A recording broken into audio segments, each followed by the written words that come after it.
আসসালামু আলাইকুম, সবাই কেমন আছেন? চাকরি পরীক্ষায় এই অ্যাভেলেবেল প্রশ্ন আসে, নিম্নের কোনটা মুক্তিযুদ্ধ নাটক? এখন মুক্তিযুদ্ধ নাটক অভাব নাই, কিন্তু এটা টেকনিক অবলম্বন করবে। সেটা হচ্ছে অরণ্যে প্রতিদিন একদিন পেরিয়ে আসছে পঙ্কজ বিদেশে লাল গোলাপ। অরণ্যে প্রতিদিন একদিন পেরিয়ে আসছে পঙ্কজ বিবাসে লাল গোলাপ নিয়ে। কি লাল গোলাপ নিয়ে? তারপর হচ্ছে আয়নার বন্ধুর মুখে বর্ণচোরা বকুল ফুলের স্বাধীনতার আওয়াজে পায়ের নিচে শঙ্খচিল কি উড়ে গেল।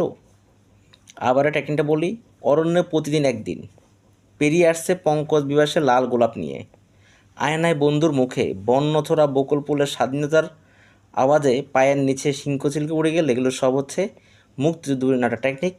যেই এই যে অরণ্য মানে অরণ্যে আলো নেই, এই যে প্রতিদিন একদিন, এটা হচ্ছে মুক্তিযুদ্ধ নাটক। পেরিয়ে আসছে, এটা মুক্তিযুদ্ধ ভিত্তিক নাটক। পঙ্কজ বিবাস বিবাস মুক্তিযুদ্ধ ভিত্তিক নাটক। নরকে লাল গোলাপ, এটা হচ্ছে মুক্তিযুদ্ধ ভিত্তিক নাটক। আয়নায় বন্ধুর মুখ বর্ণচোর বকুল ফুলের স্বাধীনতা পায়ের আওয়াজ পাওয়া যায় কিসার সংকোচ ছিল, এগুলো সব হচ্ছে মুক্তিযুদ্ধ ভিত্তিক নাটক। আশা করি এখান থেকে একটা কমন পাবেন। ভালো থাকুন।